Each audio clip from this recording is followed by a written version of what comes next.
Gold and diamonds తరుగు తక్కువ బంగారం ఎక్కువ విజయవాడ బెంగళూరు మరియు వైజాగ్ బ్రాంచ్లలో.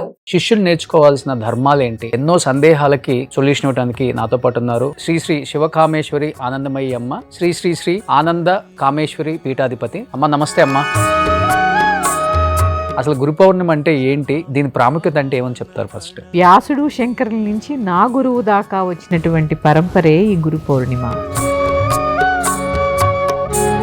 ఇప్పుడు మారుతున్న సమాజంలో అమ్మ అసలు గురువు ఎవరు, ఫేక్ ఎవరు అర్థం కావట్లేదు. ఇప్పుడు నా ముందు 4 తరాలు 5 తరాలు గురువులు ఉన్నారు. సదానంద అమృత సరస్వతి ఆయన ఇంకా హిమాలయ గుహల్లో తపస్సు చేస్తున్నారని ఇప్పుడు మా నాన్నగారు చెప్తూ ఉండేవారు. ఆయనకి ఇప్పుడు 400 సంవత్సరాలు ఉండుంటాయి. 400 సంవత్సరాలు గురువు గారు ఇంకా బతికే ఉన్నారు. భార్య భర్తని పిల్లల్ని వదిలేసి 10-15 రోజుల పాటు ఎక్కడికో వెళ్ళి రకరకాల పూజలు. అసలు భర్తకి తెలియకుండా వెళ్ళడం అనేది తప్పు. చాలా మంది అంటారు, నా దగ్గరికి వస్తారు, మా ఆయనకి తెలియకుండా నేను మంత్రం తీసుకుంటానండి, తెలిస్తే ఒప్పుకోరు. తీసుకోవద్దు. ధర్మేచ అర్ధేచ కామేచ నాతిచరామి, అగ్ని సాక్షిగా ప్రమాణం చేసావు. ఇది కూడా మనం ఆ ప్రమాణాన్ని తప్పడమే అవుతుంది. ఈ ఆన్లైన్ మంచిదంటారా, చెడు మార్గాన్ని తీసుకెళ్తుందంటారా? ఆన్లైన్లో మంత్ర దీక్షలు అనేవి నాకు తెలిసి నా గురువులు చెప్పింది కరెక్ట్ కాదు. ఇప్పుడు కొంతమంది చెప్తుంటారు, అన్నం తిన్న తర్వాత అదే కంచంలో చేయి కడుక్కోకూడదు అంటారు, ఇదిలిచ్చకూడదు అంటారు. ఏంటి అసలు దీనికి? కంచంలో చెయ్యి కడుక్కునే అలవాటు అస్సలు ఉండకూడదు. మా చిన్నప్పుడు మా అమ్మమ్మ చెప్పేవారు, తిన్న కంచంలో చెయ్యి కడిగేస్తే ఉన్నదంతా ఊడ్చుకుపోతుందట. గోల్డ్ అనేవి చచ్చిపోయాక కూడా సజీవంగా ఉంటాయట కొంత సమయం. అవునా? జుట్టు గోల్డ్ ప్రాణం ఉంటుందట. ఇంకా మన బట్టలు మన చెప్పులు వేరే వాళ్ళు వాడకూడదు, మనం కూడా ఇవ్వకూడదు అంటాం. నువ్వు కట్టనివి ఎవరికైనా దానం ఇవ్వడం ఎటువంటి తప్పు లేదు. సూపర్ అమ్మా. కానీ కొంతమంది బాగా పీక్ లో ఉన్న స్టార్డమ్ ఉన్న వాళ్ళు, లేకపోతే పెద్ద పెద్ద బిజినెస్ మ్యాన్స్ ఎక్కువ హిమాలయస్ కి వెళ్తారు, తెలియకుండా అక్కడ పూజలు చేయించుకుంటారు. మళ్ళీ వచ్చిన తర్వాత మళ్ళీ వాళ్ళకి ఎప్పుడులాగే పూర్వ వైభవం ఉంటుంది. ఇది చాలా జరుగుతుంది ఇప్పటికి కూడా అనే ఒక నానుడు ఉంది. Is it right? కాదు అని చెప్పడానికి లేదు. ఒక్కటి చెప్తున్నాను నాన్న, గవర్నమెంట్ ఉద్యోగం చేయాలి మీ పిల్లలు అనుకుంటే చిన్నప్పటి నుంచి సూర్యుడికి అర్ఘ్యం వదలడం నేర్పించండి, ఖచ్చితంగా అవుతారు. సూర్యుడి అనుగ్రహం అలాంటిది, అన్నీ ఇస్తారు. Hi hello, welcome to Suman TV. నేను మీ రోషన్.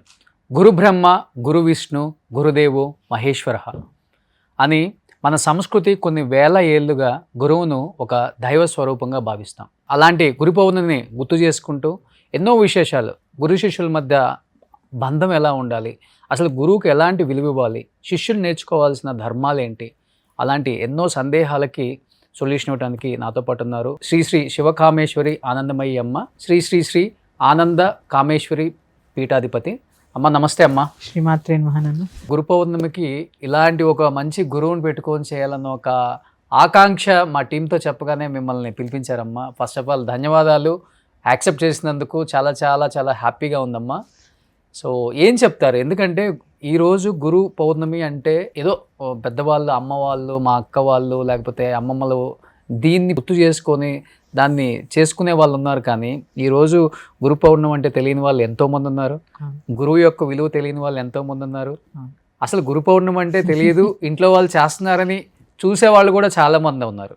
అసలు గురు పౌర్ణమి అంటే ఏంటి, దీని ప్రాముఖ్యత అంటే ఏమని చెప్తారు? ఫస్ట్ గురు పౌర్ణిమ చాలామందికి అసలు ఈ గురు పౌర్ణిమ అంటేనే కేవలము దేవాలయానికి వెళ్ళి పూజ చేసుకోవడము, లేదా ఒక దేవాలయ సందర్శనం మాత్రమే అన్నట్టుగా చాలా కొన్ని సంవత్సరాలుగానే ఇది మనకి నానుడిలోకి వచ్చింది. కావాలంటే చూడండి, గురు పౌర్ణమి కంటే దేవాలయానికి వెళ్తారు, వచ్చేస్తారు తప్ప అసలు గురు పౌర్ణమి అంటే ఏంటో తెలియదు. చాలామందికి గురు పౌర్ణమి వ్యాస పౌర్ణమి అని కూడా తెలియదు.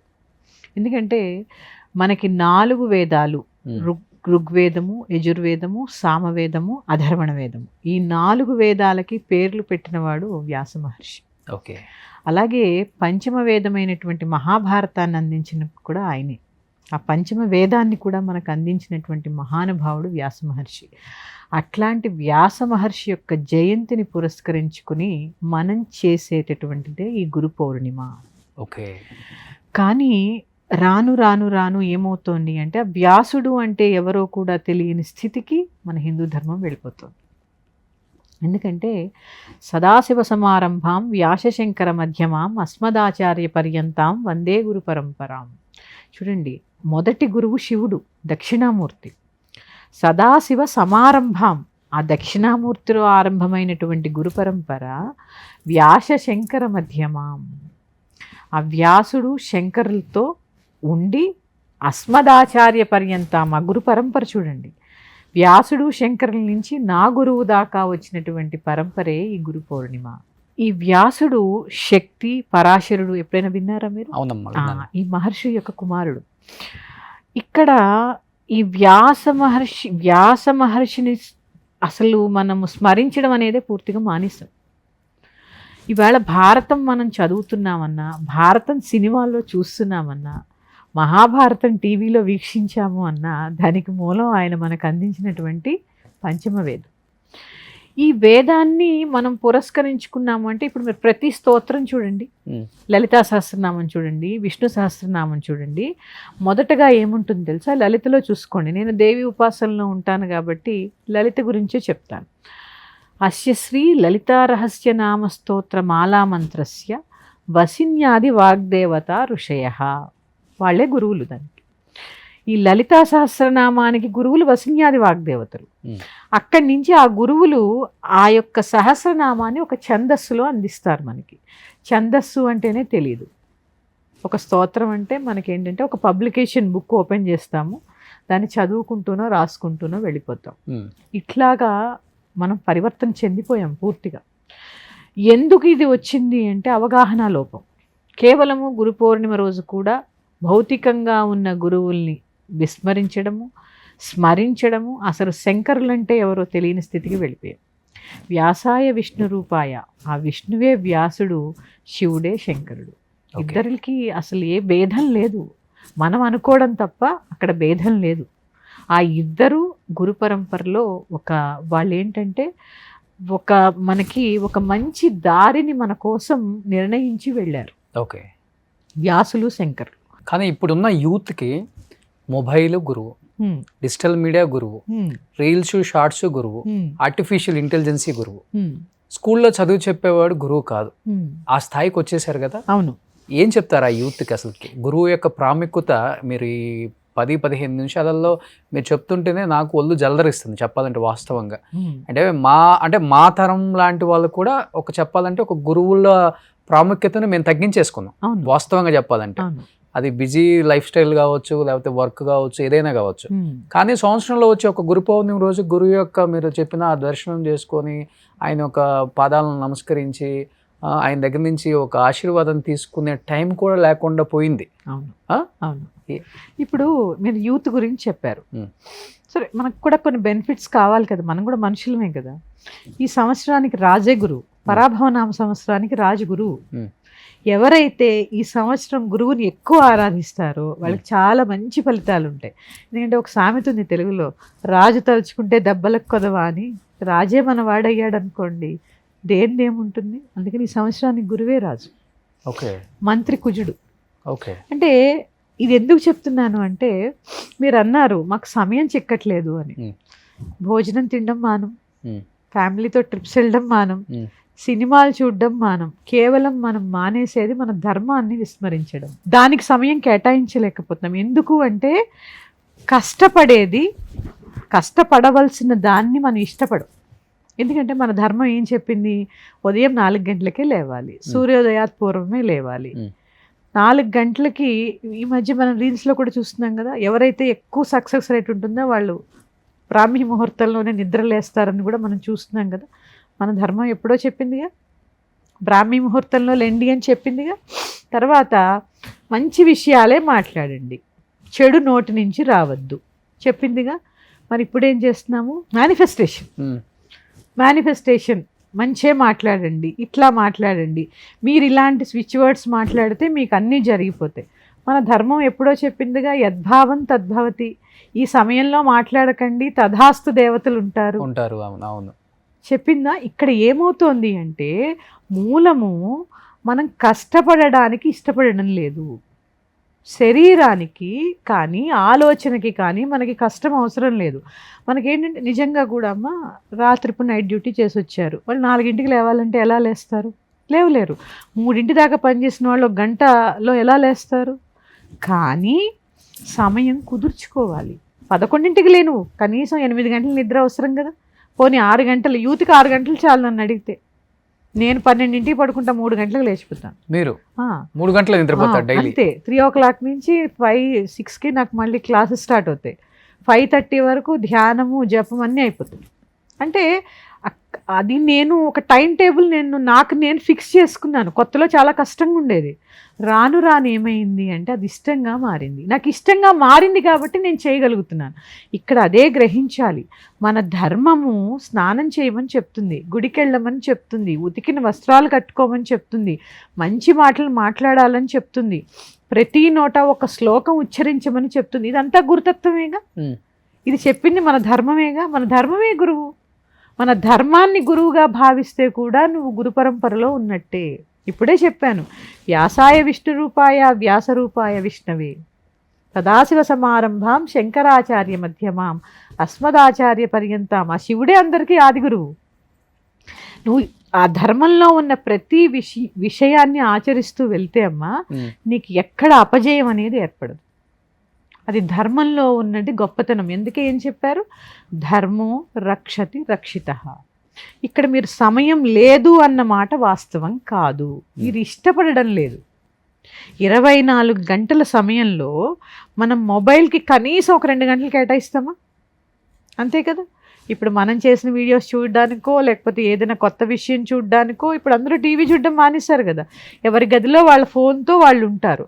అది ఏంటి? నీకు ఇష్టం. నీకు ఇష్టం అది. ఆ సమయాన్ని నువ్వు ఆ ఫోన్తో గడపడం అనేది నీకు ఇష్టం. కానీ ఒక పుస్తకం చదవడము, ఒక మంచి విషయాన్ని తెలుసుకోవడము, ఒక జ్ఞానం కోసం సమయాన్ని కేటాయించడం నీకు ఇష్టం లేదు. ఇక్కడ అదే ఈ రెండిటి మధ్య భేదం తెలుసుకుంటే అసలు ధర్మం ఏంటో అర్థమవుతుంది. బట్ ఈ డిజిటల్ మీడియా, ఈ ఆర్టిఫిషియల్ ఇంటెలిజెన్సీ వచ్చిన తర్వాత పిల్లలు దాన్నే గురువులాగా భావిస్తున్నారు. ఇవి రావటం వల్ల గురువుల యొక్క ప్రాముఖ్యత కూడా చాలా తగ్గిపోయిందని చెప్పుకోవచ్చా? తగ్గిందమ్మా. కాకపోతే నేను ఒకటి చెప్తాను, సాంకేతికత ఎప్పుడూ సాధన కాదు. ఓకే. ఎందుకంటే ఇప్పుడు మీరు చెప్పారు, మనం కూడా ఇప్పుడు మీడియాలోనే ఉన్నాం కదా. ఇది ఎంతవరకు చూడగలం? ఇప్పుడు నేను చెప్తున్నాను, అది థియరీ మాత్రమే, ప్రాక్టికల్ ఏది. ఎప్పుడూ కూడా టెక్నాలజీ అనేది సాధన అవ్వదు, సాంకేతికత ఎప్పుడూ కూడా సాధన అవ్వదు. ఓకే. ఈ సాధనా మార్గాన్ని మనం ఎంచుకోవడానికి ప్రతి ఒక్కరూ ప్రయత్నం చేయాలి. దీనికి వయసుతో సంబంధం లేదు. ఎందుకంటే దీనికి ఉదాహరణ మన ధర్మంలోనే ఉన్నాయి. చూడండి, ప్రహ్లాదుడు, శంకరాచార్యులు, రామానుజాచార్యులు, వీళ్ళందరూ కూడా చాలా చిన్న వయస్సున్న వాళ్ళు. చాలా చిన్న వయసు కదా. వాళ్ళు గృహాన్ని వదిలి ఇంటికి వచ్చేసరికి ప్రహ్లాదుడు చూడండి, ఈ కథలు చెప్పగలగాలి. ఇప్పుడు నేను ప్రహ్లాదుడు అని ప్రస్తావించాను అనుకోండి, ముందుకు తల్లిదండ్రులకి తెలుసుండాలి. ఒక నీతి కథ ప్రతిరోజు చెప్పడం ప్రారంభిస్తే మన ధర్మం అర్థమైతే మన గురుతత్వం అర్థమవుతుంది. ఎందుకంటే గురువు లేకుండా మన ధర్మం లేదు, ఖచ్చితంగా లేదండి. గురు పౌర్ణమి ప్రతి ఒక్కరూ జరుపుకోవాలి. ఎందుకంటే నీలో ఉండేటటువంటి అజ్ఞానాంధకారాల్ని రూపుమాపేదే గురు శబ్దం. ఓకే. గు అంటే చీకటి, రు అంటే రూపుమాపేది. ఇక్కడ గురువుని ఎప్పుడు నువ్వు భౌతికంగా చూడొద్దు. శివకామేశ్వరి అంటే 2 కాళ్ళు 2 చేతులు ఉన్నాయని చూడొద్దు. ఇక్కడ పరంపర అర్థం అవ్వాలి. ఏమవుతుంది అంటే ఈ పరంపరలోకి వస్తే ఏమవుతుంది అంటే వాళ్ళు ఎన్నో అహర్నిశలు కష్టపడి తపస్సులు చేసి మన కోసం ఒక దారిని ఏర్పరిచి ఉంటారు నాన్న. అవును. వాళ్ళ చెయ్యి పట్టుకోకుండా మనం వదిలితే గృహస్థులమైనప్పటికీ చాలా తొందరగా మనం గోల్స్ రీచ్ అవ్వగలుగుతాం. అవును. అది ఆధ్యాత్మికత అవనివ్వండి, సంసారంలో అవనివ్వండి, ఏదైనా అవనివ్వండి. ఎప్పుడైతే ఈ జ్ఞాన ప్రవాహాన్ని వదిలేసి మొబైల్ అనే ఆ ప్రవాహాన్ని మనం పట్టుకుంటే, ఇప్పుడు అదే చెప్తున్నాను, ఇది సాధన, అది సాంకేతికత సాధన అవ్వదు. ఇక్కడ నీకు ప్రత్యక్షంగా నేను బోధించగలను. ఇప్పుడు మీరు వచ్చారు నా దగ్గరికి, నాన్న నువ్వు ఇలా కాదు ఇలా చెయ్యి, ఇది ఇంతసేపు కూర్చో, నువ్వు ఇంతసేపు సాధన చేయాలి అని నేను చెప్పగలను. నీకు అదే మొబైల్ చెప్తుందా? నువ్వు ఎలా చెయ్యాలి, ఎంతసేపు చెయ్యాలి అనే విషయ పరిజ్ఞానం దానికి ఉందా? ఏఐకి లేదు. ఎందుకంటే నీలో ఉండేటటువంటి ఆ సూక్ష్మం ఏదైతే ఉందో అది గురువుకొక్కడికే తెలుస్తుంది. అది గురువు యొక్క ప్రాముఖ్యత. అందుకనే అడిగింది అమ్మనే అసలు నేను కూడా. బట్ ఇప్పుడు మారుతున్న సమాజంలో అమ్మ అసలు గురువు ఎవరు, అసలు ఫేక్ ఎవరు అర్థం కావట్లేదు. అది మీరు చూస్తున్నారు కూడా. అవును అమ్మ, ఇక్కడ ఒకటి చెప్తున్నాను, గురు పరంపర అనేది చాలా అవసరం. ఇప్పుడు నా ముందు 4 తరాలు 5 తరాలు గురువులు ఉన్నారు. నా దీక్షానామం వచ్చేసి శివకామేశ్వరి. మా గురువు నా తండ్రి గారు అయినప్పటికీ ఆరే నాకు గురువులు. వారు ఆనంద సరస్వతి, వారి గురువు సదానంద సరస్వతి, వారి గురువు సత్యానంద సరస్వతి, వారి గురువు సదానంద అమృత సరస్వతి. ఆయన ఇంకా హిమాలయ గుహల్లో తపస్సు చేస్తున్నారని ఎప్పుడు మా నాన్నగారు చెప్తూ ఉండేవారు. వారు ఇంకా సజీవంగా ఉన్నారు. ఆయనకి ఇప్పుడు 400 సంవత్సరాలు ఉండుంటాయి. 400 సంవత్సరాలు గురువు గారు ఇంకా బతికే ఉన్నారు. కానీ అది భౌతికంగానా అంటే ఉన్నారు. ఎలా సాధ్యమైంది అంటే, శ్వాసని మనకి ఒక మనిషి జన్మించినప్పుడు ఇన్నిసార్లు ఊపిరి పీల్చాలని రాసి ఉంటుంది. ఎప్పుడైతే ఈ ఊపిరి బంధించి జపంలో ఉంటారో, తపస్సులో ఉంటారో మునులు ఋషులు అందుకే కొన్ని వేల సంవత్సరాలు బతికేవారు. ఓకే, ఊపిరిని బంధించి సాధన చేయడం ద్వారా కొన్ని వేల సంవత్సరాలు జీవించేటటువంటి వారు ఇంకా అరుణాచలంలో కూడా ఉన్నారు సూక్ష్మంగా. అవును, ఇది సత్యం, అది మన ధర్మం. ఒక గురు పరంపరలోకి వెళ్లే ముందు పరంపర యొక్క డీటెయిల్స్ అన్నీ తీసుకోవాలి. ఆ పరంపర ఏంటి, మనం ఇక్కడికి ఎందుకు వెళుతున్నాము, నేనున్నాను, నా దగ్గరికి వస్తే శ్రీ విద్య బోధిస్తాను, లేదు మీకు ఇంకొకటి కావాలి. ఆ గురుతత్వంలోకి వెళ్లే ముందు అది నీకు కరెక్టా అనేది ముందు ఆలోచించుకుని నువ్వు చెయ్యగలవా లేదా. ఇవి 2 విషయాలు. 3వ విషయం ఇప్పుడు అత్యంత ప్రమాదకరమైనది, మనిషి పుట్టిన తర్వాత గృహస్థుకి సాత్వికమైన ఆరాధన చాలా అవసరం. అక్కరలేనటువంటి భయానకమైనటువంటి పూజల జోలికి వెళ్ళడం కూడా ఇందులో ప్రమాదం కింద మారుతుంది. ఈ మధ్య కాలంలో ఎక్కువైపోయింది, నేను గమనించాను కూడా. భార్య భర్తని పిల్లల్ని వదిలేసి 10-15 రోజుల పాటు ఎక్కడికో వెళ్ళి రకరకాల పూజలు. ఇక్కడ ఏమవుతుందంటే అమ్మా, అసలు భర్తకి తెలియకుండా వెళ్ళడం అనేది తప్పు. మామూలుగా స్త్రీలందరూ తెలుసుకోండి అమ్మా, మన కలియుగ ధర్మం నామపారాయణ. యుగానికి ఒక ధర్మం ఉంటుంది నాన్న. ఆ యుగ ధర్మంలో కలియుగ ధర్మం నామపారాయణం. ఎంత నామం త్రికరణ శుద్ధిగా నువ్వు ఉచ్చరించగలిగితే అంత పుణ్యం. లేదు, సంవత్సరానికి ఒకసారి గురువు, ఇప్పుడు మేము ఉన్నాం, మన కంచిలో ఒక 200 మందితో సౌందర్యలహరి పారాయణ చేసి వచ్చాం. అది ఎట్లా, సంవత్సరానికి ఒకసారో ఎప్పుడో వెళ్ళాము, ఒక 2 రోజులు ఉన్నాము వచ్చాము. కానీ నీకు ఇంట్లో ప్రతిరోజు భర్తని పిల్లల్ని వదిలేసి, వంటవార్పు వదిలేసి 24 గంటలు ఈ పరిహారాలు పూజల్లో కూర్చోవడం అనేది అసలు సమ్మతం కాదు. నేను గృహస్థుని, నాకు 2 అమ్మాయిలు, వాళ్ళ వివాహాలు కూడా అయిపోయాయి. నేను వదిలేస్తున్నానా, నేను ఇక్కడికి వచ్చానంటే వంట చేసి మా మనవడికి అన్నం పెట్టి ఇక్కడికి వచ్చాను. మరి నా సాధన నాదే, నేను వదిలేసానా? కాదు. గృహస్థు ధర్మమే ముందు. నీ భర్త అనుమతితో నువ్వు ఎంత చేయగలిగితే అంత చేయి. చాలామంది అంటారు, నా దగ్గరికి వస్తారు, మా ఆయనకి తెలియకుండా నేను మంత్రం తీసుకుంటానండి, తెలిస్తే ఒప్పుకోరు. తీసుకోవద్దు. ఎందుకంటే ధర్మేచ అర్ధేచ కామేచ నాతిచరామి. అగ్నిసాక్షిగా ప్రమాణం చేసావు, ధర్మం తప్పను నేను, నీకు తెలియకుండా డబ్బులు ఖర్చు పెట్టను, నీకు తెలియని కోరికలు నాలో ఉండవు అనేటటువంటి ప్రమాణాన్ని చేసి వివాహం చేసుకున్నాం. ఇది కూడా మనం ఆ ప్రమాణాన్ని తప్పడమే అవుతుంది, మోక్షమే అవ్వచ్చు. అందుకే ఆడవాళ్ళకి వీలుగా ఉండేటటువంటిదే ఈ శ్రీ విద్య, అమ్మవారి విద్య.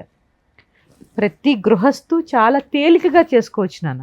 కానీ దీన్ని ఏం చేస్తున్నారంటే, అలా సింపుల్గా చేసుకునేదాన్ని కాంప్లికేటెడ్ చేసుకుంటున్నారు. ఓకే, దీనివల్ల ఏమవుతుందంటే 24 గంటలు పూజల్లో ఉండడము, పూనకాలు రావడము, ఇట్లాంటి వాటి వల్ల అసలు ఏమవుతుందంటే వీళ్ళ పరిస్థితి పక్కకు పెడితే దేవుడికి చెడ్డ పేరు వస్తుంది. ఓకే కదా, కరెక్టే కదా. ఇప్పుడు వీళ్ళు తెలిసి తెలియక చేసే పనుల వల్ల ఇక్కడ ఏమవుతోంది, మళ్ళీ గురు పరంపరకి రిలేట్ అయి ఉంటుంది. గురువులు ఆన్లైన్లో మంత్రాలు ఇస్తారు, తీసేసుకుంటారు. ఎందుకంటే పూర్వము ఒక మంత్రం మనకి రావాలి అంటే శిష్యుడి యొక్క యోగ్యతని రకరకాలుగా పరీక్షించి గురుకులంలో ఆ గురువుకి గురుపత్నికి అందరికీ సేవ చేసి కొన్ని సంవత్సరాలు అక్కడ ఉండి ఆ గురువు బట్టలు ఉతికి అన్నీ చేస్తే వాడు యోగ్యత ఉందో లేదో చూసి అప్పుడు అనుగ్రహించి ఒక చిన్న మంత్రం ఇచ్చేవాడు గురువు. కానీ ఇప్పుడు పరిస్థితి అలా కాదు. ఈ ఆన్లైన్ మంచిదంటారా, చెడు చెడు చెడు మార్గాన్ని అంటే తీసుకెళ్తుందంటారా? కొన్ని ఇప్పుడు అదే ప్రతి ఒక్క స్త్రీ ఆన్లైన్ లోనే వింటున్నారు. అంటే నాన్న స్తోత్రాల వరకు ఎలాంటి తప్పు లేదు. ఇప్పుడు నేను ఉన్నాను, మూక పంచతి, సౌందర్యలహరి, శివానంద లహరి, లలితా సహస్రనామం చాలా చెప్తూ ఉంటాను. దానివల్ల ఏం ప్రమాదం లేదు. ఒక 100 శ్లోకాలు నేర్చుకుంటారు, హాయిగా చదువుకుంటారు, అంతవరకు ఎటువంటి ప్రమాదం లేదు. ఎప్పుడైతే బీజాక్షర మంత్రాల్లోకి వెళ్తారో అప్పుడే ఇక్కడ ఏమవుతుంది అంటే బీజాక్షర మంత్రాల జోలికి వెళ్ళేసరికి మనలో ఉండేటటువంటి సూక్ష్మ శరీరం యాక్టివేట్ అవ్వడం మొదలు పెడుతుంది. మనకు తెలుసు కదా, మనకు చక్రాలు ఉన్నాయి తెలుసు కదా, మూలాధారము, స్వాధిష్టానము, మణిపూరము, అనాహతము, విశుద్ధి, ఆజ్ఞ, సహస్రారం. ఇక్కడ కుళకుండ లయా కౌళ మార్గ తత్పర సేవిత, ఆ కోళ మార్గాన్ని అంటే ఎవరైతే కుండలిని శక్తిని జాగృతం చేయాలనుకుంటారో కొన్ని రకాలైనటువంటి వైబ్రేషన్స్ వస్తాయి. ఎప్పుడైతే నువ్వు గురువుకి దగ్గరగా ఉండి నేర్చుకోగలుగుతావో నీకు ఏది అవసరము, ఈ మంత్రం నీకు అవసరమా లేదా అనేది గురువు నిన్ను పరీక్షించి ఇవ్వడం జరుగుతుంది. ఇప్పుడు మీరు ఎక్కడో ఉన్నారండి, మీరు ఎక్కడో అమెరికాలో ఉన్నారు, నేను ఇక్కడ ఉన్నాను, ఒక మంత్రం తీసేసుకున్నారు, మీరేంటో నాకు పూర్తిగా తెలియదు, నేను ఇచ్చిన మంత్రం మీరు పూర్తిగా చేస్తారో లేదో కూడా తెలియదు. ఇది ఎంతవరకు కరెక్ట్? ఒకసారి ఒక నిర్ణయం చేసుకున్నాము అంటే ఖచ్చితంగా అది చేసి తీరాలి కదా. దానివల్ల గురువుకు కూడా ఇబ్బందే. మీరు మంత్రాలు తీసుకుని చేయకపోతే ఒక పరంపరలోకి వచ్చిన తర్వాత ఆ పరంపరని మీరు నెగ్లెక్ట్ చేసినట్టే కదా. ఇది కూడా ఒక దోషమే. ఎందుకంటే శివుడు దగ్గర చేసిన తప్పు బ్రహ్మ దగ్గర చేసిన తప్పు విష్ణువు దగ్గర చేసుకోవచ్చు, విష్ణువు దగ్గర చేసిన తప్పు శివుడి దగ్గర చెల్లించవచ్చు, శివుడి దగ్గర చేసిన తప్పు గురువు దగ్గర చెల్లించవచ్చు, కానీ గురువు దగ్గర చేసిన తప్పు జన్మ జన్మలైనా పోదు. ఇవన్నీ దోషాలే. బట్ ఆన్లైన్ గురువులు కూడా ఎక్కువైపోయారు కదా. ఎక్కువైపోయారు, కరోనా వచ్చాక ఎక్కువయ్యారు. దానివల్ల గురువుకి ఎక్కువ మీరు అన్నది తగులుతుందా, లేకపోతే గురువుకి ఎఫెక్టే శిష్యులకి ఎఫెక్టే నాన్న. ఆన్లైన్ లో మంత్రం తీసుకున్నా ఆ గురువుతో మీరు చాలా కనెక్ట్ అయ్యి ఉండి మీరు ఏ ప్రశ్న అడిగినా వాళ్ళు సమాధానం ఇవ్వగలిగితే అది కొంతవరకు ఏమో వాళ్ళ పరంపరలో ఉందేమో. కానీ అసలు ఉపదేశ మంత్రాలు అనేవి నిన్ను పరిశీలన చేసి నీకు యోగ్యత ఉంటేనే. గురువు అందరికీ ఒకటే మంత్రాలు ఇవ్వకూడదు. ఇప్పుడు శ్రీ విద్యలో నన్న ముందు గణపతి మంత్రంతో ఇస్తాం, ఆ గణపతి నువ్వు చేయగలవా లేదా, నీ యోగ్యత ఏంటి, కొన్ని రోజులు పరిశీలన చేసి కానీ ఇవ్వం మేము. మా పరంపర మాకు నేర్పింది అది. అప్పుడు ఏమవుతుంది, తీసుకున్న మంత్రాన్ని వీడు శ్రద్ధగా చేస్తాడు. అట్లా 10 మంది ఉంటారు, 10 మంది పర్ఫెక్ట్గా ఉంటారా లేదా? కొన్ని వేల మంది ఇప్పుడు ఆన్లైన్లో మంత్రదీక్షలు తీసుకుని నా దగ్గరికి వస్తున్నారమ్మా. ఈ పూనకాలతోటి పాపం ఆడవాళ్ళు ఏం చేయాలో తెలియక, మంత్రాలని వదిలేయలేక, వదిలేస్తే ఏమవుతుందో తెలియక పెద్ద పెద్ద శ్రీచక్రాలని ఇంట్లో పెట్టుకుని పూజ చేసుకుని బాధపడుతున్న ఆడవాళ్ళు నా దగ్గరికి చాలామంది వచ్చారు. అయ్యయ్యో. ఇక్కడ ఏమవుతుంది అంటే అదే మరి ఒక పరంపరలోకి వెళ్ళిన తర్వాత ఆ గురువు ఎప్పుడూ మీకు భౌతికంగా కనెక్ట్ అయి ఉండాలి. చాలా అనుమానాలు వస్తాయి. ఎందుకంటే మీకు సైన్స్ అనే సబ్జెక్ట్లో ఒక చాప్టర్ చెప్తే ఎన్ని అనుమానాలు వస్తాయండి. అట్లాంటిది ఆత్మవిద్య, మహావిద్య, శ్రీ విద్యా కామసేవిత, అట్లాంటి ఆత్మవిద్యను తెలుసుకునేటప్పుడు ఇంకెన్ని అనుమానాలు వస్తాయి. చేయొచ్చా చేయకూడదా? మామూలుగానే సహజంగా మనకేమేం చేశారంటే భక్తి స్థానంలో భయాన్ని నింపేశారు. ఇది చేస్తే ఏమవుతుందో, అది చేస్తే ఏమవుతుందో, అది చేస్తే ఏమవుతుందో, కుంకం కింద పడిపోయింది, రేపు ఏమన్నా అశుభం జరుగుతుందేమో, గాలి వచ్చింది, కర్పూరం ఆగిపోయింది, ఇంకేమన్నా దోషం జరుగుతుందేమో, ఇట్లాంటి భయాల మధ్యలో భక్తిని పెట్టేశారు. గాలి వచ్చి కర్పూరం నీరాజనం ఆగిపోతే ఏమవుతుంది? ఏం కాదు. ఈ భయాల మధ్యలో నువ్వు భర్తకి తెలియకుండా నువ్వు మంత్రం తీసుకొని వాళ్ళ సపోర్ట్ లేకుండా ఎంతకి చేస్తారు ఆడవాళ్ళు? ఇది తప్పు. నీకు ఎంతవరకు అవకాశం ఉంటే అంతవరకే చెయ్యాలి. నిజంగా నీకు చెయ్యాలి. ప్రత్యక్షంగా ఒక గురువుని సంప్రదించు, ఒక పరంపరలోకి వెళ్ళు. సదా వాళ్ళకి ఒక నెలకో 15 రోజులకో భౌతికంగా వాళ్ళని కలవడము. గురువులు ఎవరు మిమ్మల్ని కలవమని చెప్పరు, మీరంతటా మీరు వెళ్ళాలి. నేర్చుకోవాలి అంటే కష్టపడాలి. కానీ ఆన్లైన్లో మంత్రదీక్షలు అనేవి నాకు తెలిసి నా గురువులు చెప్పింది కరెక్ట్ కాదు. కానీ ఒకటి మాత్రం అడగాలమ్మా, ఇప్పుడు కొంతమంది చెప్తున్నప్పుడు ప్రవచనాలు చెప్పేటప్పుడు కూడా ఒకటి క్లియర్గా చెప్తారు, ఆడవాళ్ళు పూజలు చేస్తే అది 100% వాళ్ళకే వస్తుంది. మగవాళ్ళు పూజలు చేసినా కానీ 100%లో 90-95% ఆడవాళ్ళకే వస్తుంది, మగవాళ్ళకేం రాదు అంటారు. మరేమో ఆడవాళ్ళేమో ఆల్మోస్ట్ పూజలని చేయాలనే భర్తలు పాపం ఎంకరేజ్ చేస్తూనే ఉన్నారు. అట్లీస్ట్ కుటుంబం బాగుంటుంది, పిల్లలు బాగుంటారు, తను బాగుంటుంది, కుటుంబ వ్యవస్థ బాగుంటే నేను ఎట్లా ఉన్నా ఇబ్బంది లేదు, దేవుడు చూసుకుంటాడు అనే భారంతో వదిలేసి వెళ్ళిపోతుంటారు మగవాడనే వాళ్ళు. మరి మీరు అన్నట్లుగానే ఆడవాళ్ళు అంటే పిక్చర్ నేను చెప్పను, పరాకాష్ఠకి వెళ్ళిపోయింది ఇది, ఇంకా ఎక్కడికో వెళ్ళిపోయింది. మీరు అన్నట్లుగా మీరే చెప్తున్నారు, పూనకాలతో నా దగ్గరకు వస్తారు, మంత్రాలు వాళ్ళు నేర్చుకుంటారు, దాన్ని వదిలించుకునేది ఎట్లా తెలియదు, భయంతో అంటే భక్తి భయంతో నడుస్తుంది ఇప్పుడు అన్నారు. మరి ఎట్లా అమ్మ ఆడవాళ్ళల్లో మార్పు రావాలి, మార్పు వస్తేనే కుటుంబ వ్యవస్థ బాగుంటుంది, పిల్లలు బాగుంటారు, భర్త బాగుంటాడు, ఆరోగ్యంగా అందరూ ఉండగలరు. ఇంట్లో ఆడదానికి ఏమైనా కానీ భర్త తట్టుకోలేడు, పిల్లలు తట్టుకోలేరు, కుటుంబ వ్యవస్థే పాడైపోతుంది కదా, ఎలా మరి అప్పుడు? ఇక్కడ మీరు ఒకటి చెప్పారు ఇందాక, భార్య పూజ చేస్తే 100% భార్యకే చెందుతుంది అనేది. ఎందుకంటే అమ్మా ఇందులో నిజమే, గృహిణిని మెచ్చుకోవాలి. ఎందుకంటే తన పూజ చేస్తే ఎవరి కోసం చేస్తుంది? నా భర్త బాగుండాలి, నా పిల్లలు బాగుండాలి, నా ఇల్లు బాగుండాలని చేస్తుంది. మరి 100% ఆవిడకి అది వచ్చింది అంటే భర్త పిల్లలు ఆటోమేటిక్గా బాగుంటారనేగా అర్థము.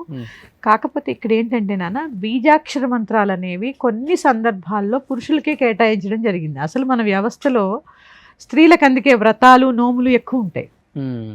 వరలక్ష్మి వ్రతాలు చూసుకోండి, లేకపోతే కేదారేశ్వర నోములు, నవరాత్రులని, ఇట్లా వ్రతాలు అనేవి స్త్రీలకు ఎక్కువగా ఉంటాయి. మీకు నియమాలు కూడా ఎక్కువ ఉంటాయి. ఇప్పుడు నవరాత్రి వ్రతం చేస్తున్నారు, నియమాలు ఉంటాయి. ఏదైనా దీక్ష తీసుకున్నారు, నియమాలు ఉంటాయి. పురుషుడు ఏం చేస్తాడండి, ఇప్పుడు నా ఇదే తీసుకోండి, నేను శ్రీ విద్యలో ఉన్నాను కాబట్టి పెద్ద పెద్ద మంత్రాలు చేస్తూ ఉంటాను. మా వారు ఏం చేస్తారు, పొద్దున్నే లేస్తారు, పూజ చేసుకుంటారు, సంధ్యావందనం చేసుకుంటారు, ఆఫీస్కి వెళ్ళిపోతారు.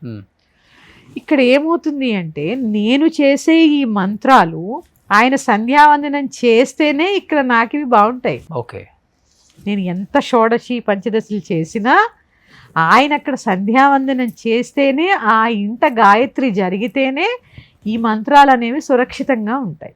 కేవలము ఇక్కడ స్త్రీలది మాత్రం తప్పులేదండి, పూజ అనేసరికి ఆడవాళ్ళ మీద వేసేస్తారు. మీరు గమనించండి, నిజమే అది. పండగ వచ్చిందా, పూజ వచ్చిందా, నువ్వు చేసుకో, నాకేం పని, లాస్ట్లో వచ్చి దండం పెట్టుకుంటాం. కానీ మన ధర్మం ఏం చెప్పింది, భార్యాభర్తలు ఇరువురు చేయాలని చెప్పింది. సత్యనావ్రతం చేసుకుంటారు, మీరిద్దరు కూర్చొని చేసుకుంటారా లేదా? మరి వరలక్ష్మి వ్రతం వచ్చేసరికి ఆడవాళ్ళకే వదిలేస్తారు. ఇక్కడంటే డబ్బులు కేవలం ఆడవాళ్ళకే కావాలా? మళ్ళీ నీకు కావాలనే కదా ఆవిడ పూజ చేసేది. మహా అయితే ఆవిడ ఒక నగ కొని పెడతావు, ఓ చీర కొని పెడతావు, అంతే కదా. కానీ డబ్బులు నీకు అవసరమనేగా ఆవిడ పూజ చేస్తుంది. వరలక్ష్మి వ్రతం కూడా ఇద్దరూ కలిపే చేసుకోవాలి. ఇక్కడ మీరన్నట్టు స్త్రీలు పరాకాష్ఠకు వెళ్తున్నారండి. ఈ పరాకాష్ఠ ఎక్కడికి వెళ్తుంది అంటే, సందర్భం వచ్చింది కాబట్టి చెప్తున్నాను, రాబోయేది శ్రావణ మాసం. ఇక ఈ డెకరేషన్లకి అంతు లేకుండా డబ్బులు ఖర్చు పెడుతున్నారు. దానికి అసలు లిమిట్ లేదు. ఇక్కడ అందరూ గ్రహించాలమ్మా ఒక విషయం. అందరూ, మీరు వరలక్ష్మి వ్రతం కథ విన్నారా? ఎప్పుడైనా విన్నారా? నేను లాస్ట్ వరలక్ష్మి వ్రతం నేను మా వైఫ్ కూర్చొని చేశాను కదా. చారుమతీదేవికి లక్ష్మీదేవి కల్లో కనిపించింది. రేపు ఫలానా రోజు ఫలానా పూజ చేసుకో అని చెప్పింది. ఆవిడ ఏం చేసిందండి, పొద్దున్నే వెళ్ళి 1,00,000 రూపాయలు పట్టు చీర తెచ్చుకుని, 1 కోటి రూపాయలు పెట్టి నగలు కొనుక్కుని వచ్చిందా. ఏం చేసింది, కళ రాగానే ముందెళ్ళి అత్తమామలకి భర్తకి చెప్పింది. చారుమతీదేవి కల్లోకే లక్ష్మీదేవి ఎందుకు వచ్చింది? గయ్యాళిగా లేకుండా చక్కగా ఇరుగు పొరుగు వారితో చక్కగా కలిసిమెలిసి ఉంటూ, మితంగా మాట్లాడుతూ, దానాది కార్యక్రమాలు చేస్తూ, సేవ చేస్తూ ఉంది కాబట్టి, అత్తమామలకి సేవ అనుకోండి, అది బయట అనుకోండి, ఇంట్లో అనుకోండి, ఒక గృహిణి ఎలా ఉండాలో అలా ఉంది కాబట్టి ఇదే లక్ష్మీతత్వం.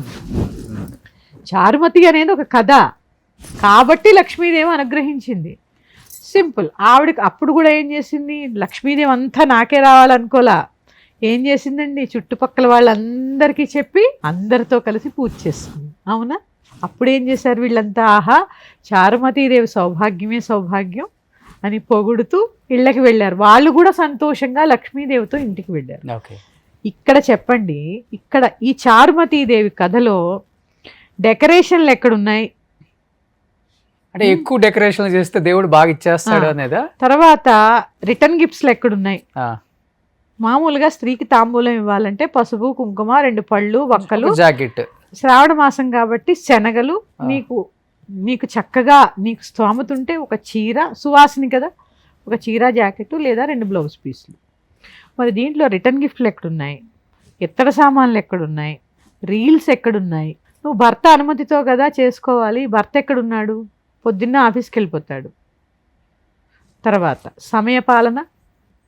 ఎవరండి సూర్యోదయాత్ పూర్వమే లేచి స్నానం చేసి పూజ చేస్తున్నది? ఎప్పుడు చేస్తారు? 10 దాకా వంట సరిపోతుంది.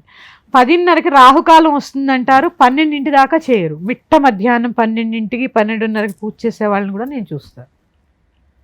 ఇదా మరి ఇదే పరాకాష్ట అంటే? కానీ వరలక్ష్మి వ్రతంకి నాకు మంచి ఎక్స్పీరియన్స్ ఏంటంటే అమ్మ, కామెంట్స్ అంటే నాకు ఎందుకు అనిపించింది నాకు తెలియదు, మా వైఫ్కి కూడా అది ఇష్టం లేదు.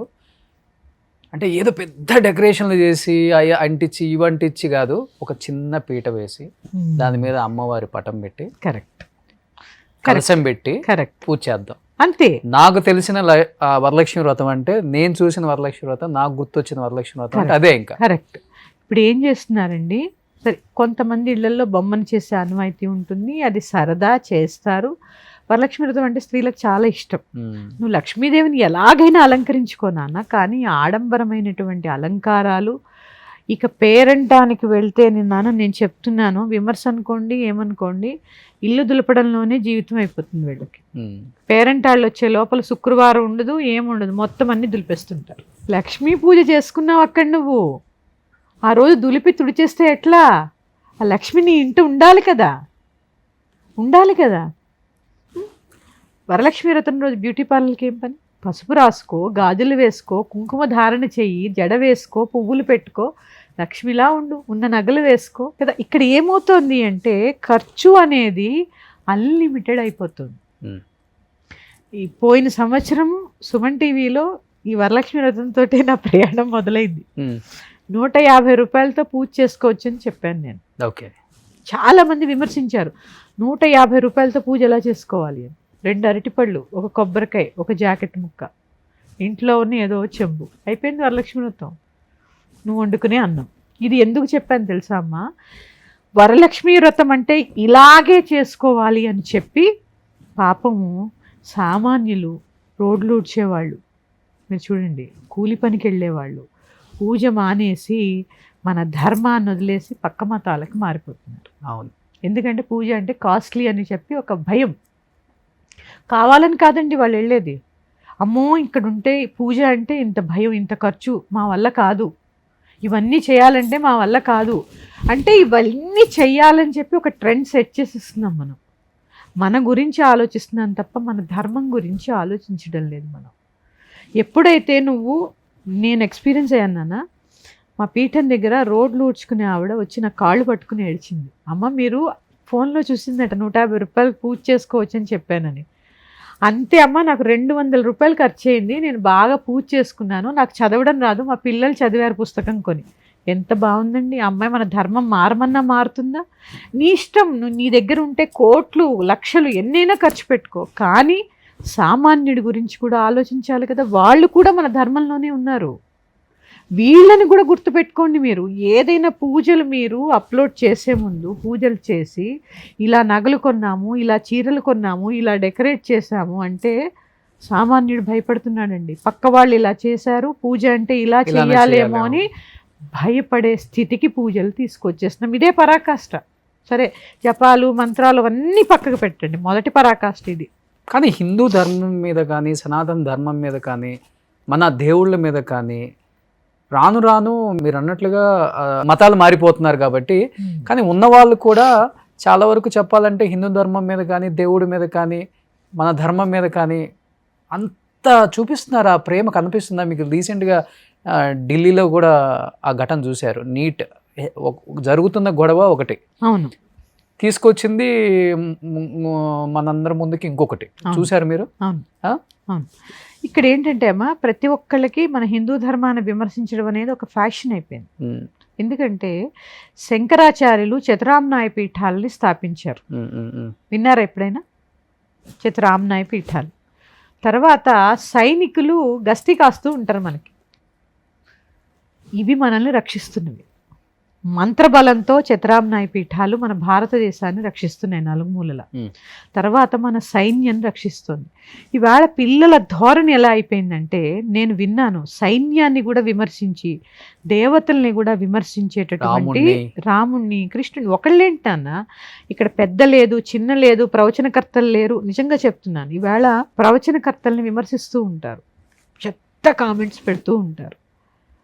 నీలో లోపం లేదా? అసలు వాళ్ళు ఎంత చదువుకుని ఎంత సాధన చేస్తే, నువ్వు ఒక పుస్తకం చూడకుండా ఒక 10 నిమిషాలు 4 శ్లోకాలు అట్లాంటిది అష్టావధానాలు శతావధానాలు చేసి ఒక స్థాయికి వెళ్ళి ఏదో మనకి జ్ఞానాన్ని అందించాలని చెప్పి వాళ్ళు బయటకు వచ్చి మొదలు పెడితే, ఈవేళ వాళ్ళని విమర్శించే స్థాయికి పిల్లల దగ్గర నుంచి ఉన్నారు. ఇక్కడ అవగాహన లోపం. ఎందుకంటే మన ధర్మం గురించి తెలియకపోవడం. ఇవాళ పిల్లాళ్ళు, నిజంగా చెప్తున్నాను, మన ఆర్మీని కూడా వాళ్ళు చాలా అనకూడని మాటలు, దేవుణ్ణి అనకూడని మాటలు. ఇక్కడ అసలు మీరన్నట్టు అయ్యిందేమో పేపర్ లీక్, నీట్ ఎగ్జామ్ ఏదో అది లీక్ అయిన పేపర్. ఇది ఎన్నిసార్లు జరుగుండదు? ఇక్కడ అసలు మన ధర్మం గురించి, మన దేవతల గురించి, ఇండియన్ ఆర్మీ గురించి ఎందుకు అసలు ప్రస్తావన వచ్చింది అంటే, ఆ పిల్లల మైండ్ సెట్ చూడండి ఎలాగైపోతుంది అనేది. ఎందుకంటే అమ్మా, చిన్నప్పటి నుంచి మన ధర్మాన్ని తల్లిదండ్రులు బోధించకపోవడం వల్ల వస్తున్నటువంటి అవగాహన లోపం. నా పిల్లలు వినరు అనేది చాలా తప్పండి, చాలా తప్పు. వినేలాగా చెప్పడమే తల్లిదండ్రుల కర్తవ్యం. ఇద్దరూ వర్కింగ్ అయిపోతున్నారు, పేషెన్స్ ఉండట్లేదు, తెచ్చుకోవాలి. లేకపోతే ఇలాగే తయారవుతారు. ఇప్పుడు 10 మంది, ఇప్పుడు ఒక హిందువు, నేనే ఉన్నాను, నేను హిందువుని, అదే స్థానంలో నా కూతురు విమర్శించి ఉంటే నేను అక్కడే చెప్పుతో కొట్టి వెనక్కి రావాలి. ఎందుకంటే అసలు ఆ జరిగే సందర్భం ఏంటి, ఆ పిల్లలు మాట్లాడే మాటలేంటి. అంటే ఏది జరిగినా మన హిందువుల మధ్యలో చిచ్చు పెట్టడం అనేది అవసరం. ఇక్కడ యువత మేల్కోండి. మనం ఇక్కడ జాతి లేదు, మతం లేదు, వర్ణం లేదు, వర్గం లేదు. భారతదేశంలో పుట్టినటువంటి ప్రతి పౌరుడు, భారతదేశ ప్రతి పౌరుడు ఐక్యంగా ఉంటేనే భారతదేశం రక్షింపబడుతుంది.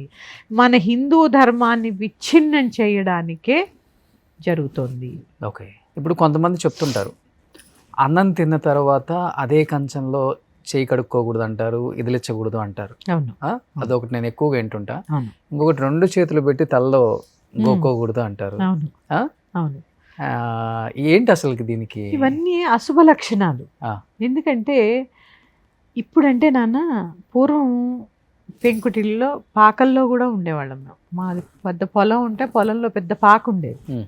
ఆ పాకలో భోంచేస్తూ ఉంటే కింద కూర్చుని భోంచేసేవాళ్ళం. ఇప్పుడు డైనింగ్ టేబుల్ వ్యవస్థ వచ్చింది. ఇక్కడ ఏ వ్యవస్థ వచ్చినా ముందు మనం తెలుసుకోవాల్సింది ఏంటి అంటే, అన్నం పరబ్రహ్మస్వరూపం కదా. ఇక్కడ ఎంగిలి కంచం ఇట్లా తిన్న వెంటనే తీసేస్తూ ఉంటాం మనం. ఎలా తీస్తాము? అన్నం అనేది పరబ్రహ్మస్వరూపం. ఇక్కడ నువ్వు తినే పదార్థానికి విలువ ఇస్తున్నావా లేదా? ఎంగిలి నోటితో మాట్లాడకూడదు, ఎంగిలి చెత్త ఎవరిని ముట్టుకోకూడదు. నువ్వు తిన్న కంచాన్ని, తిన్న పదార్థానికి, ఎందుకంటే మనం ఇది ఎక్కడ లోపం వస్తుందంటే, అన్నం అనేది బ్రహ్మార్పణం, బ్రహ్మహవిః, బ్రహ్మాగ్నో బ్రహ్మణాహుతం, బ్రహ్మైవతేన గంతవ్యం, బ్రహ్మకర్మ సమాధిన.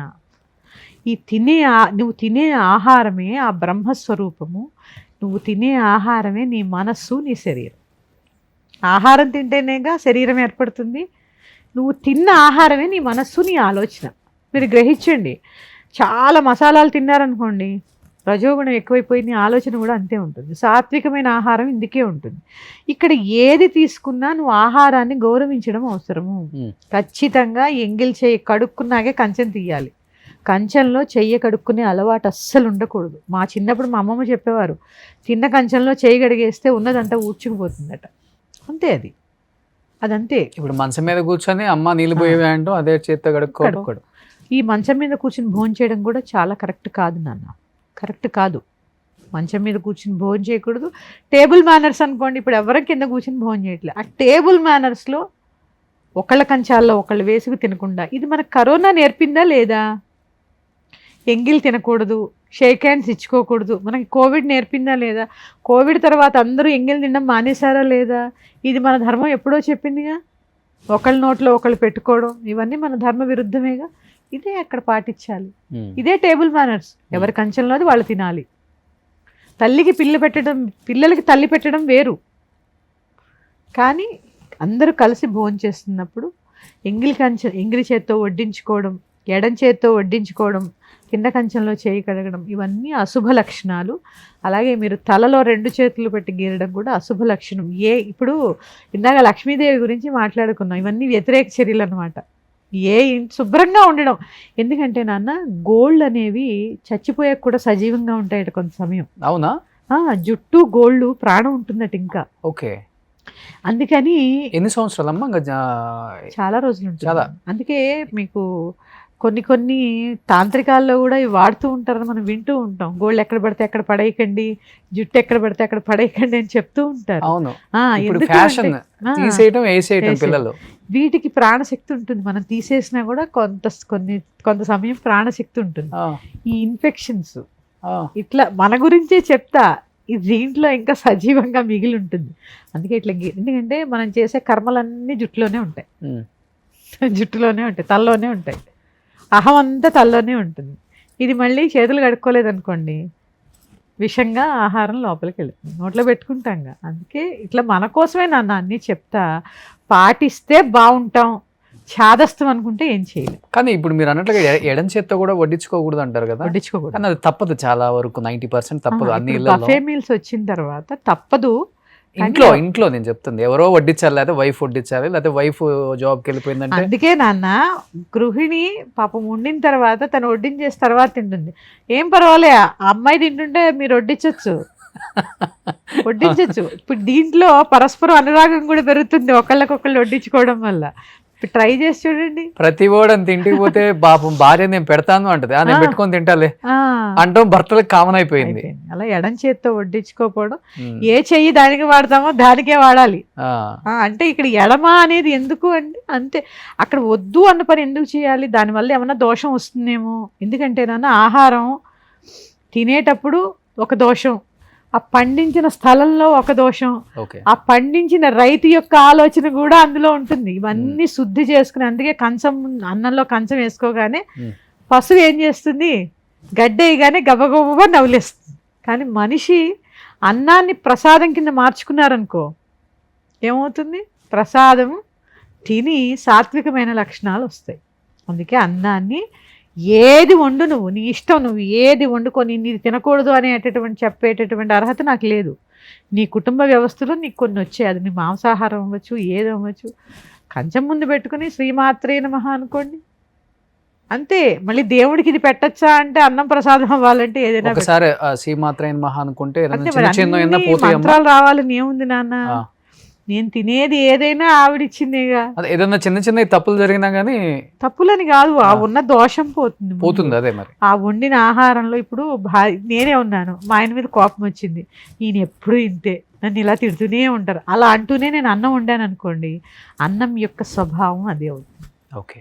ఇదేమవుతుంది, అది తిని భర్త పిల్లలు మళ్ళీ ఇదే ఆలోచనలతో ఉంటారు. వాళ్ళు కూడా రివర్స్ చేస్తారు కదా, నువ్వు ఎప్పుడు ఇంతే అమ్మా, ఇలాగే మాట్లాడతావు. పరస్పరం అన్నమాట ఇదంతా.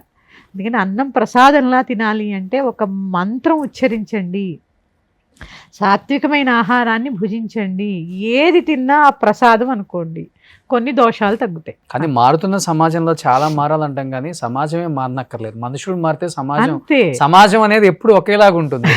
మనుషులు మారుతున్నాం కాబట్టి మారుతున్న సమాజం అనేది ఇది ఒకటి బాగా అయిపోయింది ఊత పదం కింద. ఇప్పుడు జనాలకు అర్థం కాని విషయం ఏంటంటే, సమాజం అంటేనే మనుషులు. ఇప్పుడు వ్యక్తి వేరు వ్యవస్థ వేరు కాదు, వ్యక్తుల ద్వారానే వ్యవస్థ ఏర్పడింది కదా. ఒక్కటి చెప్తున్నాను నాన్న, ఒక గృహిణి మారితే ఒక ఇల్లు మారుతుంది, ఒక ఇల్లు మారితే ఒక 10 ఇళ్ళు మారుతాయి, 10 ఇళ్ళు మారితే ఒక కాలనీ మారుతుంది, అట్లా ఒక కాలనీ మారితే ఒక ఊరు మారుతుంది. ఇలాంటి కొన్ని ఊర్లు మారితే ప్రపంచం. శాంతి ఏర్పడుతుంది. అంతే, శాంతి కావాలి. ఏదైనా, ఏ పూజ చేయని, ఏ హోమం చేయని, ఏ గుడికి వెళ్ళని, నీకు కావాల్సింది ఏంటి? సుఖంగా ఉండడం, ఆనందం. అంతే కదా. ఇదే నువ్వు ఆ సచిదానందం కోసం సత్ చిత్ ఆనందం, సత్యమైన నిత్యమైన ఆనందం కోసం ఎప్పుడూ వెతుక్కుంటే ఇవన్నీ ఆటోమేటిక్గా వస్తూనే ఉంటాయి. ఆ సచిదానందమే భగవంతుణ్ణి చేరడం, ఆ సచిదానందమే భగవంతుణ్ణి చేరడం కోసం గురువుని ఆశ్రయించు. ఓకే. కానీ ఈ ధర్మ సందేహాల్లో ఒక రెండు ఉన్నాయి అమ్మ. చెప్పండి. మన బట్టలు, మన చెప్పులు వేరే వాళ్ళు వాడకూడదు, మనం కూడా ఇవ్వకూడదు అంటాం. అండ్ ఇంకొకటి, ఒకే చేత్తో నిప్పుని కానీ నీరుని కానీ తీసుకెళ్ళకూడదు అంటారు. ఎందుకు అసలు కదా? బట్టలు ఇవ్వకూడదు అనే దానికి నేను ఒప్పుకున్నాను. ఎందుకంటే ఒకప్పుడు అది, ఎందుకంటే మనిషికి 2 జతలో 3 జతలో ఉండేవి, వాళ్ళు వేసుకుని అరిగిపోయి. ఇప్పుడు ఒక మనిషికి, ఇప్పుడు నేనే తీసుకుంటే బీరువా తీస్తే 200 చీరలు కనిపిస్తాయి. నువ్వు కట్టడం ఎవరికైనా దానం ఇవ్వడం ఎటువంటి తప్పు లేదు. సూపర్ అమ్మా, ఫస్ట్ టైం ఇవ్వటం తప్పు కాదని చెప్పింది. ఎందుకంటే ఒకప్పుడు నాన్న 2-3 జతలే. ఇప్పుడు చూడండి, ఇప్పుడు మీకైనా నాకైనా బీరువా తీస్తే ఎన్ని కనిపిస్తాయి. నువ్వు పేదవాడి కాకపోతే చిరిగిపోయినవి కానీ అరిగిపోయినవి కానీ ఇవ్వకూడదు. నువ్వు ఏదో 1-2 సార్లు కట్టుకొని ఇది నాకు ఉపయోగం లేదు అంటే పాపం పనిచేసే వాళ్ళకో ఎవరికో ఇస్తే వాళ్ళు ఎంత ఆనందంగా కట్టుకుంటారు. వాళ్ళు ఒక 5,000 రూపాయలు పెట్టి బట్టలు కొనుక్కోలేరు. 5,000 రూపాయలు పెట్టి నువ్వు ఒక డ్రెస్ కొనుక్కున్నావు, అది నీకు నచ్చలేదు, నువ్వు ఎన్ని రోజులు బీరువాలో పెడతావు? దానం ఇవ్వడం వల్ల ఏంటి? చాలా చాలా మంచిది. ఏ సంకోచం లేకుండా ఇవ్వండి. ఎలాంటి వస్తువైనా, చెప్పులు కావచ్చు, ఏమైనా ఇవ్వచ్చు. చెప్పులు ప్రత్యేకించి ఇవ్వకూడదని చెప్తారు నాన్న. ఎందుకంటే ప్రత్యేకించి లెదర్ అయితే అసలు ఇవ్వకూడదు. కానీ మీరు అక్షయ తృతీయ తీసుకోండి, ఇలాంటి వాటికి చెప్పులు దానం ఇస్తాం. గొడుగు, చెప్పులు, ఎండాకాలం కదా, అవును, అట్లా ఇవ్వచ్చు. మనం వేసుకుని ఇవ్వకపోవడం అనేది, ఎందుకంటే కొంత కర్మని మోస్తాయట చెప్పులు. నడుస్తూ ఉంటాం కదా వేసుకుని. ఆ చెప్పులు మాత్రం కాదు, కానీ ఇవి బట్టలు మాత్రం నాన్న ఇచ్చేసేయండి. ఓకే, ఇచ్చేసేయండి. మళ్ళీ కొత్త వస్తాయి, మళ్ళీ 2-3 నెలలు కట్టుకోండి, ఇచ్చేసేయండి. ఎంతమంది పేద విద్యార్థులు సరైన బట్టలు లేకుండా కాలేజీలకు వెళ్తున్న వాళ్ళు నాకు తెలుసు. ఈ నీరు నిప్పు అనేదమ్మా అసలు ఏంటది? నీరు నిప్పు అనేది మామూలుగా ఏంటంటే, మనకి ఇంట్లోంచి ఎవరైనా శివైక్యమయ్యారనుకోండి, నీరు నిప్పు అనేవి 2 శత్రువులు. నిప్పు నీరు అనేది, ఇప్పుడు అగ్ని ప్రమాదం జరిగింది అనుకోండి, వెంటనే ఏం పోస్తారు? నీళ్లు పోస్తారు. నీళ్లు కన్నా ఎక్కువ పట్టలేదో కప్పుతాము, నీళ్లు పోస్తే మంచిది కాదు. నీళ్ళే. నీరు నిప్పు శత్రువులు. అగ్ని ఉంటే నీరు పడిందంటే అగ్ని ఆగిపోతుంది. మళ్ళీ గాలి, అగ్ని ఫ్రెండ్స్. గాలి వచ్చే కొద్దీ అగ్ని పెరుగుతూ ఉంటుంది. ఇది అంటే ఇవి పంచభూతాలకి సంబంధించినటువంటి subject. But last and final గా ఒక 5 వస్తువులు పక్కంటి నుంచి ఎదురుంటి నుంచి తీసుకోకూడదు అని చెప్తారు. ఏంటి 5 వస్తువులు అసలుకి? 5 వస్తువులు ఆడవాళ్ళైనా మగవాళ్ళు కూడా పాటించాలి? ఎవరైనా పాటించవచ్చు. కాకపోతే నాన్న ఇవన్నీ నేను కన్సిడర్ చేయను. కాకపోతే సాయంత్రం మాత్రం పెరుగు పాలు ఇవ్వకూడదని, ఏదో ఉల్లిపాయలు అరువు తేకూడదని మా అమ్మమ్మ ఎప్పుడు చెప్తూ ఉండేది. ఉప్పు చేత్తో పుచ్చుకోకూడదని. ఇవి నమ్ముతాను తప్ప ఎవరైనా ఇప్పుడు శుక్రవారం అయినా ఏదైనా పాపం అవసరం ఉండి వస్తే నేను ఇచ్చేస్తాను. మీరు ఇస్తారు? ఇస్తాను. ఓకే. ఎందుకంటే సేవే నా ధర్మం. ముందు మనిషిని మనిషిగా చూడడం ధర్మం. మనిషిని బట్టి వ్యవస్థ ఏర్పడింది తప్ప వ్యవస్థను బట్టి మనిషి ఏర్పడలేదు. ఇవి ఏమవుతాయంటే ప్రతి దానికి సెంటిమెంట్స్ అయిపోయి దీన్ని మళ్ళీ ఆ పూజకి కనెక్ట్ చేసి కుడితిలో బడ్డలకల్లా ఇక్కడే తిరుగుతూ ఉంటాం. ఎందుకంటే ఇవన్నీ పక్కకి పెట్టేస్తేనే అసలైన పరబ్రహ్మతత్వాన్ని చూడగలం. అసలైనటువంటి ఆధ్యాత్మికత అర్థం కావాలి అంటే ఇవన్నీ ముందు వదిలేయాలి. ఇవన్నీ చెడు అలవాట్లో ఒక భాగం. నీ స్నేహితుడు ఉన్నాడండి, నీ ప్రాణ స్నేహితుడు ఉన్నాడు, వాడికి చాలా కష్టం వచ్చింది, ఆ రోజు శుక్రవారం అయింది, డబ్బు ఇవ్వాలి, ఇస్తారా? ఇవ్వరా? 200%. కానీ ఇవ్వని వాళ్ళు చాలామంది ఉన్నారు. ఒక మూఢనమ్మకం. కష్టంలో ఉన్న వాడికి సహాయం చేయడమే నీ ధర్మం. కాకపోతే సాయంత్రం అయిన తర్వాత పాలు, పెరుగు, ఊరగాయ, ఉప్పు, తర్వాత ఈ ఉల్లిపాయలు, కొన్ని లక్ష్మీప్రదమైనటువంటి వస్తువులు ఇంటి నుంచి బయటికి వెళ్ళకూడదని ఇవ్వద్దంటారు తప్ప. 5 వస్తువులు. ఈ తప్ప ఇప్పుడు ఎవడో ఉన్నారండి, సాయంత్రం అయింది, ఎండాకాలం వచ్చింది, వడదెబ్బ తగిలింది, మన ఇంటి ముందు పడిపోయాడు, కాస్త మజ్జిగ మంచినీళ్ళు ఇస్తాంగా. అక్కడ పరిస్థితిని బట్టి మనం వ్యవహరించడం అనేది చాలా అవసరం. కానీ మీరు చెప్పింది నేను ఒకటి ఇప్పటికీ షాకింగ్, మీ నాన్నగారికి గురువు గారు 400 సంవత్సరాలు ఇప్పటికీ హిమాలయాస్ లో ఉన్నారు. వశిష్ఠ గుహ హిమాలయాల్లో వారు ఇంకా ఎప్పుడైనా ఉన్నారు. వెళ్ళారా మీరు హిమాలయాస్ కి? లేదండి, లేదు. అంటే నాన్నగారు ప్రయత్నం వెళ్ళారు. చేశారా? ప్రయత్నం చేసిన విఫలమైందా? వెళ్ళలేకపోయారా? లేదు, ఎందుకంటే నాకు గృహస్థుగా ఇప్పుడే చెప్పానుగా, నా పతిదేవులు అనుమతిస్తేనే అక్కడికి వెళ్ళాలి. ఉమ్. నా గురువులు నాకు సన్యాసాశ్రమ దీక్షకి పరిమితం నాకు ఇవ్వలేదు. అంటే చూడటానికి అసలు ఏంటి అనేది చూడటానికి ఇక వెళ్ళామంటే అక్కడే ఉండిపోయేటటువంటి సాధనలో ఉన్నాం కదా, వెళ్తే తిరిగి రాబుద్ధి అవదు. ఓకే. ఇంకా బాధ్యతలు ఉన్నాయి. ఇంకా కానీ నాకు వెళ్ళొచ్చిన చెప్పాను వాళ్ళు అప్పుడప్పుడు వస్తుంటారు కదమ్మా, ఏదన్నా అనుభవం వాళ్ళు షేర్ చేసుకున్నారు వాళ్ళతో? కదా, ఎందుకుండవు నాన్న, హిమాలయము ఇక్కడ ఒకటి గుర్తుపెట్టుకోండి, నేను చెప్తున్నాను, అంతర్ముఖ సమారాధ్య బహిర్ముఖ సుదుర్లభ. నువ్వు ఎప్పుడైతే అంతర్ముఖులై ఇక్కడ కూర్చున్నా హిమాలయాల్లో కూర్చున్నట్టే. అది నీ భావనలో ఉండాలి. అక్కడికి వెళ్ళొచ్చినంత మాత్రాన్ని ఏదో జరుగుతుందంటే ఏమీ జరగదు. ముందు మారాల్సింది నీ మనస్సు, బుద్ధి. అంతేనా? అంతే. కానీ కొంతమంది బాగా పీక్ లో ఉన్న స్టార్డమ్ ఉన్న వాళ్ళు, లేకపోతే పెద్ద పెద్ద బిజినెస్ మ్యాన్స్, వ్యాపారాల్లో కొంచెం నష్టపోయినా, లేకపోతే సినిమా ఆఫర్లు తగ్గినా, లేకపోతే పొలిటికల్ లీడర్లు ఫామ్ లో ఉన్న వాళ్ళు కిందకి పడిపోయినా ఎక్కువ హిమాలయస్ కి వెళ్తారు తెలియకుండా, అక్కడ పూజలు చేయించుకుంటారు అంటే యోగులతో. మళ్ళీ వచ్చిన తర్వాత మళ్ళీ వాళ్ళకి ఎప్పుడులాగే పూర్వ వైభవం ఉంటుంది. ఇది చాలా జరుగుతుంది ఇప్పటికి కూడా అనే ఒక నానుడు ఉంది. Is it right? కాదు అని చెప్పడానికి లేదు, ఎందుకంటే మన ధర్మంలో లేనిది లేదు. కాకపోతే మీరు నన్ను అడిగారు కాబట్టి నేను ఈ భౌతికంగా విషయవాంఛలకు దూరంగా ఉండాలి, తప్పదు. ఎందుకంటే నేనున్నది ఆవిడ కోసం, అమ్మ గురించి తెలుసుకోవాలి, నాతో పాటు 10 మందికి తెలియచేయాలి. ఈ భక్తిలో ఇప్పుడు భక్తి అనేది మనోవ్యాపారం అవ్వకూడదు, ఇది గ్రహించాలి. ఇది కావాలి దేవుడి దగ్గరికి వెళ్ళి, ఇప్పుడు మీరు అడిగారు నాకు ఇది ఇస్తే నీకు రేపు వచ్చి కొబ్బరికాయ కొడతా, ఇది ఎన్ని రోజులలా, ఎన్ని కోరికలు ఉంటాయి అలా. సముద్రంలోంచి ఓ చెంబు నీళ్ళు తీసుకున్నావు అనుకున్నా, ఇంకా సముద్రం అక్కడే ఉంది. సముద్రమే నీదైతే గ్రహించు. నువ్వు సముద్రం దగ్గరికి వెళ్ళి నాకు చెంచాడు నీళ్ళు కావాలని అడుగుతున్నావు, కానీ ఆ సముద్రమే నీదైతే అంటే ఆవిడే నీ దగ్గర ఉంటే లేనిదేముంది? అన్నీ ఉంటాయి జీవితంలో, అన్ని సుఖాలు ఉంటుంది. రాజరాజేశ్వరియే భోగమోక్షప్రదాయం, అన్ని ఇస్తుంది, భోగాల్ని ఇస్తుంది, అంత్యంలో మోక్షాన్ని ఇస్తుంది, మళ్ళీ జన్మ కూడా ఉండదు. ఇదే హిమాలయాలకు వెళ్ళి తెలుసుకునేది ఇదే. మీరు అన్నారు కదా, అదే మరి అది స్త్రీ విద్యలో ఉంటే నాన్న, స్త్రీకి కొన్ని ధర్మాలు ఖచ్చితం. పురుషుల ధర్మాలు వేరు, స్త్రీ ధర్మాలు వేరు. స్త్రీకి మన ధర్మం ఎప్పుడూ ఒక ప్రొటెక్షన్ ఏర్పరిచింది. స్త్రీని ఒంటింటి కుందేలు చేస్తారని అనుకుంటారు, స్త్రీ ఒంటింటికి రాణి. ఇది గ్రహించిన సూక్ష్మాన్ని గ్రహించిన రోజు ఏ స్త్రీ కంటనీరు పెట్టదు.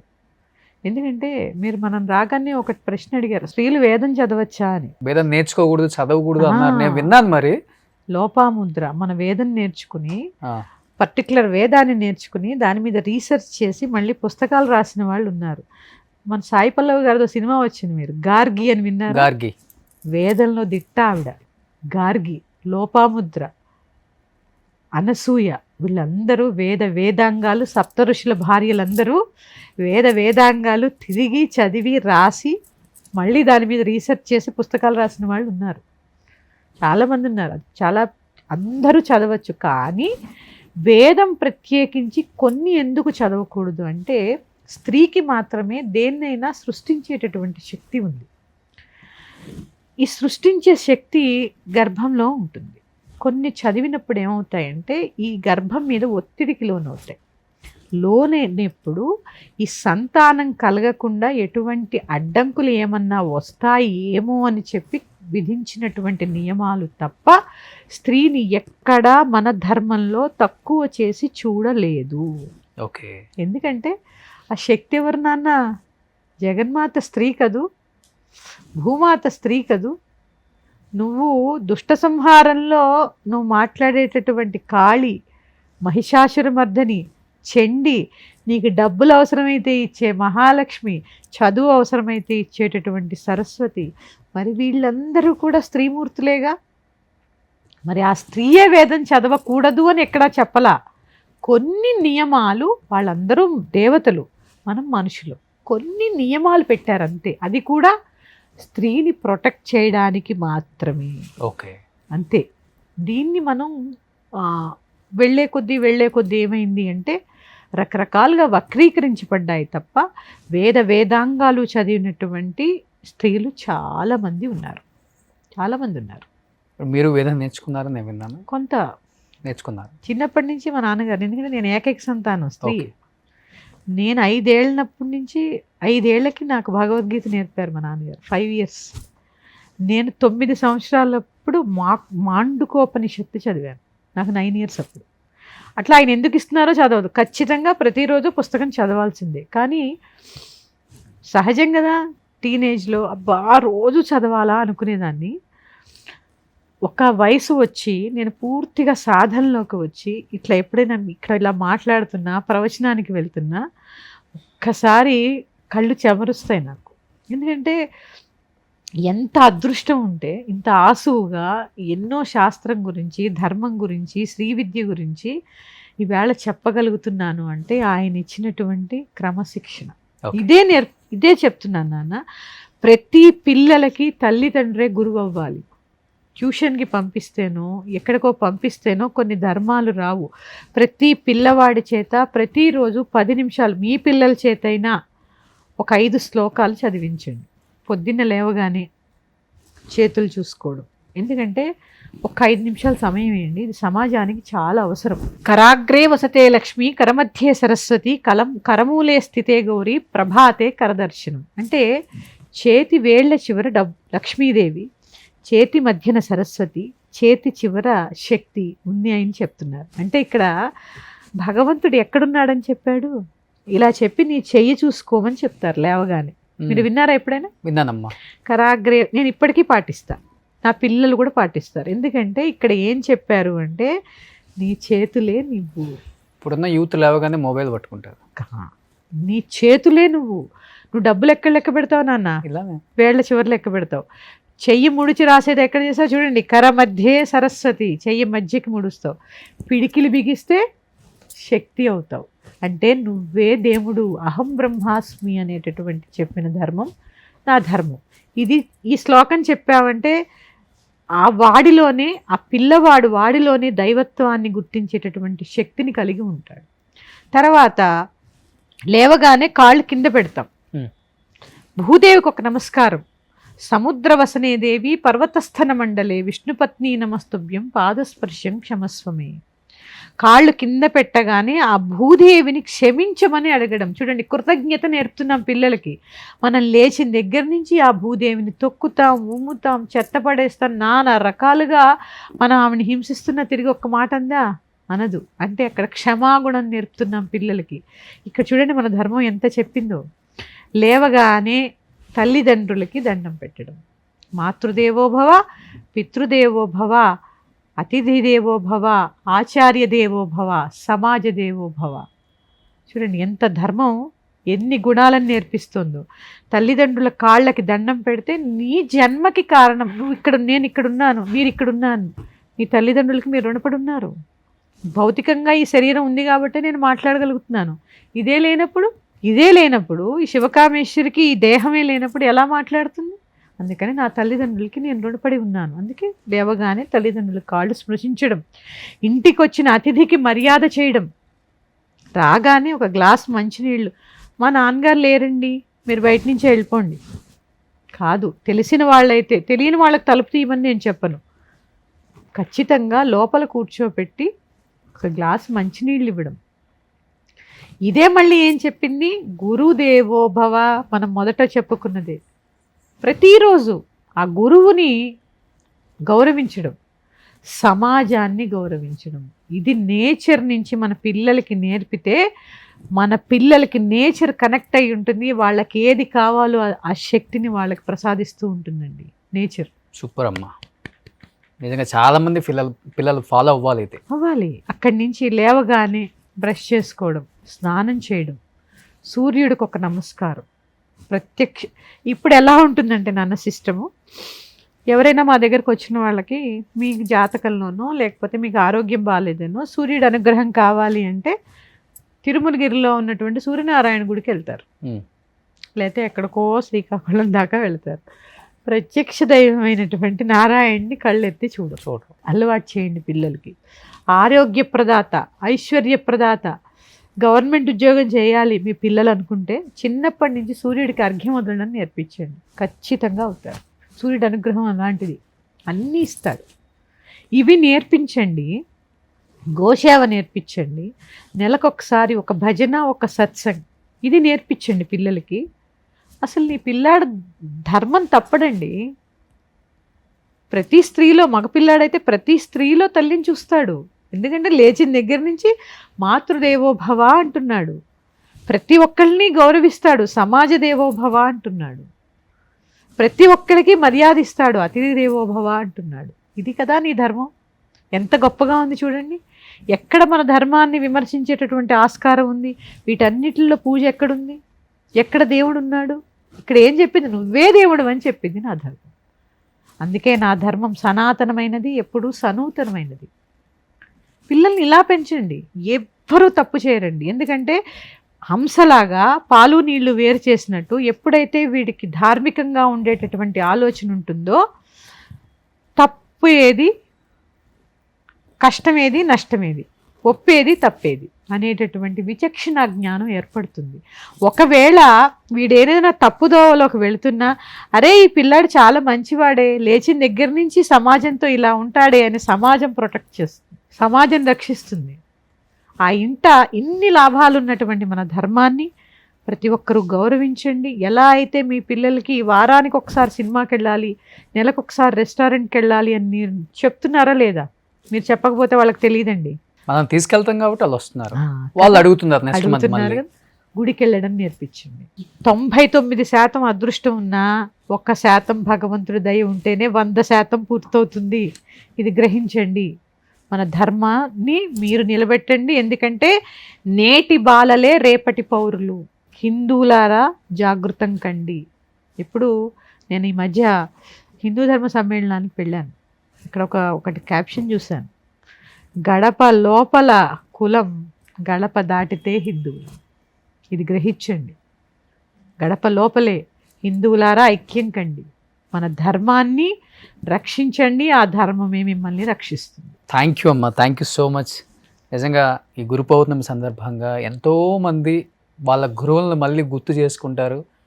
ఒక్కసారన్నా ఈ ఒక్కరోజు గురువు యొక్క దర్శనం చేసుకొని గురువు యొక్క బ్లెస్సింగ్స్ తీసుకోవాలండి అనేది స్టార్ట్ అవుతుంది వాళ్ళలో మాత్రం. వెళ్ళండి ఎందుకంటే అమ్మా గురువుని నమ్మిన వాడు ఎప్పుడూ చెడిపోడు, ఎప్పుడూ చెడిపోడు. ఏ బాధలో ఉన్నా, నేను ఇప్పుడున్నానండి, నేను ఎంత సాధనలో ఉన్నా నాకు కష్టం వస్తుంది, ఒక్కసారి కూర్చుని ఆ గురుదేవుల పాదాలు స్మరిస్తే ఒక అరపూటలో నాకు దానికి సమాధానం దొరికినటువంటి అంశాలు కోకొల్లలు నాన్న. అందుకని గురువుని ఆశ్రయించండి, గురువుల యొక్క అనుగ్రహాన్ని పొందండి. ఎప్పటికీ ఆ ఆశీర్వచనం వ్యర్థం కాదు. కానీ ఒకటి మాత్రం చెప్తున్నానమ్మా, భౌతికంగా మీకు అవకాశం ఉంటే, ఏదో దేశాలు దాటి వెళితే తప్ప విత్ ఇన్ ఇండియా ఉంటే, మీ గురువుల దగ్గర ఉంటే ఖచ్చితంగా వారిని దర్శించండి, వాళ్ళ పాదాలని స్పృశించండి, అంతో కొంత పాద పూజ చేసుకోండి. మీ నుంచి గురువులు ఏమీ ఆశించరండి, ఏమీ ఆశించరు. మీరు అనుకుంటారు మేము ఏదైనా ఇస్తేనే గురువులు ఆశీర్వదిస్తారేమో అని. కాదండి, ఒక్కసారి వెళ్ళి ఆ గురువుల ముందు కూర్చుని వాళ్ళు నేర్పింది మీరు తిరిగి చెప్తే అదే గురుదక్షిణ. చెయ్యండి, ఆ గురువుల యొక్క ఆశీర్వాదాలని పొందండి. శ్రీమాత్రే నమః. ధన్యవాదాలమ్మా.